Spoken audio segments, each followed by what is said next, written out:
Fala galera, tranquilo? Sejam muito bem-vindos ao Tá Fácil Não, meu canal de biologia. Sou o professor Fernando Stuck e estamos aqui hoje para falar de Unesp 2020.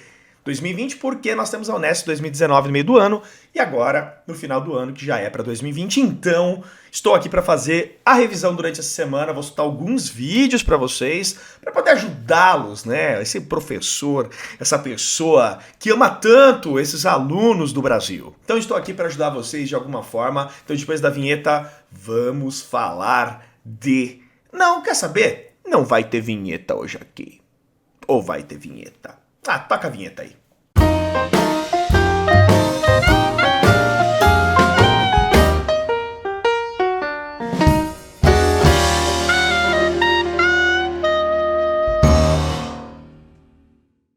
Então tamo aí, pessoal, vamos falar sobre as questões das provas da Unesp de 2013 e 2019. Coloquei aqui uma porcentagem para vocês em um gráfico, todos os anos eu faço isso. Então, fisiologia, botânica, bioquímica, ecologia e evolução são os eixos principais da Unesp. Reparem que eu coloquei a mesma porção em pizzas, mais ou menos, porque são questões que caem muito, todas as provas. Fisiologia, que é o corpo humano, botânica, as plantas, bioquímica, toda a parte de metabolismo, ecologia para variar e a evolução.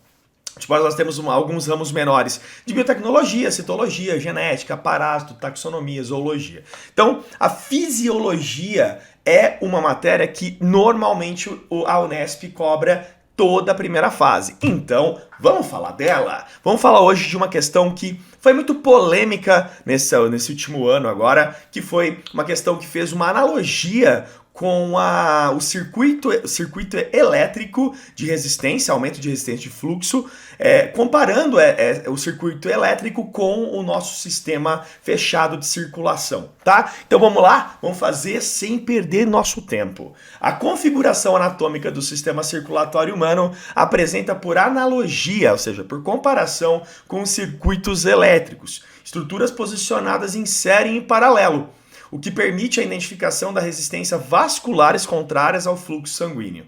Então, o que ele quis dizer é que nós identificamos que existem várias resistências vasculares, ou seja, de retorno sanguíneo para o coração. Existem muitas resistências dentro do nosso corpo que acontecem normalmente por quê? Ou porque nosso corpo está trabalhando com esse sangue, ou porque ele está filtrando o sangue, ou porque ele está reabsorvendo elementos, né? Então ele está fazendo uma comparação com o processo de circuito elétrico com a série e em paralelo. A figura mostra como algumas estruturas estão associadas no sistema circulatório humano, então vamos lá. Ele está mostrando aqui a saída da artéria aorta no ventrículo esquerdo, mostrando o sangue indo para o encéfalo, para o baço, para os braços, perdão, mostrando aqui as artérias hepáticas indo para o fígado, para o baço, para o intestino, para os rins, né, que é o glomérulo, que é uma das partes dos néfrons, né, que é o glomérulo, túbulo contorcido proximal, túbulo contorcido distal, alça de Henle, que são os túbulos renais, os membros inferiores são as pernas, né, a panturrilha, pé, e o retorno desse sangue para o coração. Então ele está mostrando o refluxo pelas veias, né? Lembrando que as artérias são os vasos que levam o sangue para o nosso corpo e as veias que chegam, né? Que voltam com o sangue para o coração.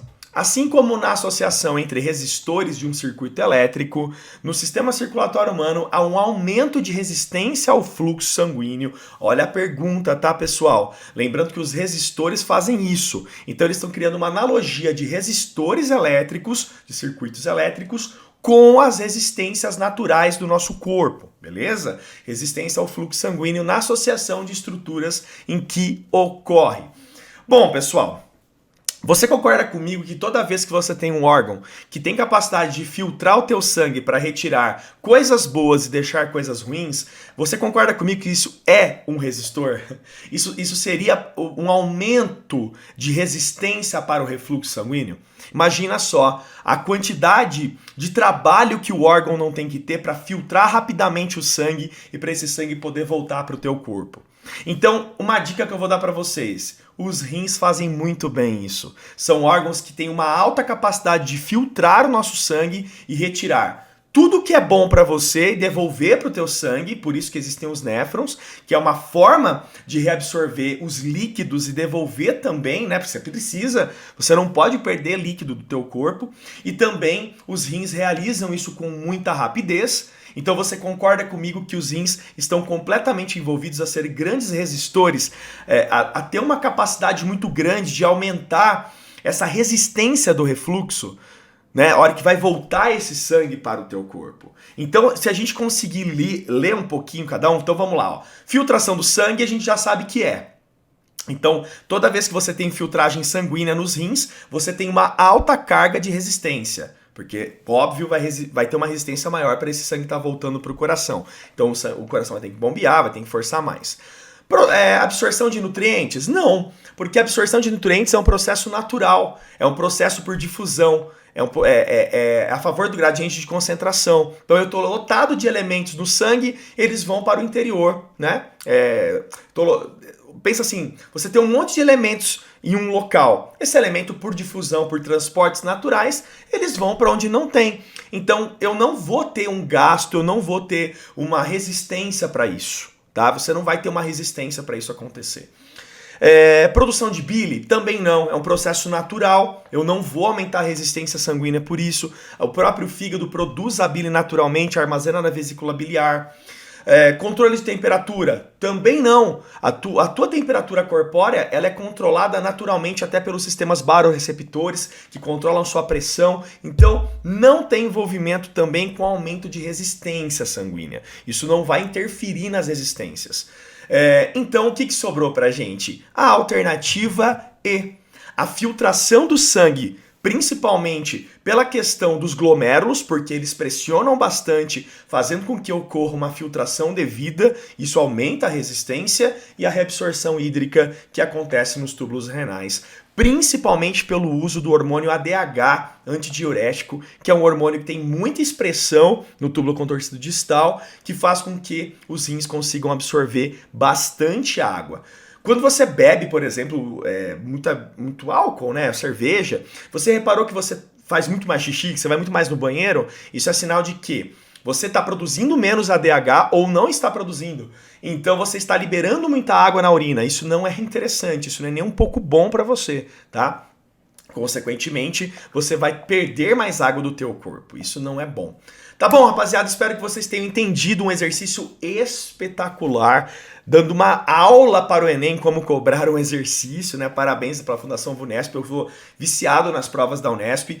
Não é uma questão tão difícil, porém uma questão que faz uma analogia com o circuito elétrico, então eu acho isso espetacular e muito legal. Tudo de bom para vocês, um big beijo, uma dica, estudem essa semana corpo humano, fisiologia, dá uma repassadinha em sistema digestório, circulatório, nervoso. Coloque nos comentários se você tem alguma dúvida e se você quiser entrar no nosso grupo do WhatsApp, o link está na descrição e é só pedir lá no meu grupo que eu tiro dúvidas, tá bom? Tudo de bom para vocês, valeu, valeu, tchau!